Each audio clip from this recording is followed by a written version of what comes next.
Alors au bout de ce mât, vous avez un bel exemple de confiance et de motivation. Vous voyez, ce mât-là, c'est celui de ce qu'on appelle un ultime, un gros bateau mené par un seul homme. Il se trouve que ce seul homme, c'est Thomas Coville. Alors je ne sais pas si on voit très bien ici, mais ce que je voulais vous dire, c'est que la confiance et la motivation, là il y a du monde, plein de monde autour de Thomas Coville, et bien évidemment, là, on se sent toujours en confiance, on se sent toujours motivé quand on est encouragé. Mais imaginez, regardez ce bateau, il est tout seul là, mais vous êtes tout seul sur le bateau la nuit, au beau milieu de l'océan, l'Atlantique Nord, et là, on voit ceux qui sont vraiment confiants, et on voit ceux qui sont vraiment motivés, parce que c'est quand on est seul qu'on affronte les événements, et bien c'est comme dans la vie.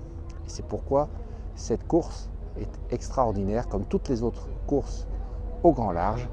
Ce sont des exemples pour les gens en demande de confiance. Confiance en soi, confiance en les autres, confiance en le matériel, confiance en l'avenir, confiance en les éléments, la mer.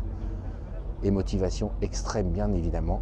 Ce bateau est tout simplement fabuleux. On ne le voit pas très bien, mais imaginez-vous tout seul ou toute seule au beau milieu de l'Atlantique Nord à 3 heures du matin. Il faut être confiant.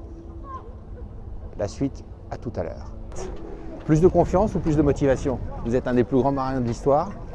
Oh, il faut les deux quand même. Alors, il faut être confiant et motivé, oui, pour aller. Qu'est-ce qui vous fait vibrer à ce moment-là? Vous en avez fait tellement? Un peu tout, justement.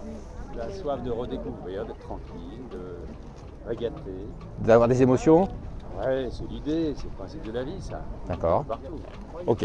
Penwick qui rentrera dans le sas. Et là, messieurs, dames, un tonnerre d'auditeurs que nous espérons de votre part. Ce sera très probablement le Penwick 2 avec à sa barre, avec son caban, avec son bonnet caplé sur le côté, monsieur Loïc Perron.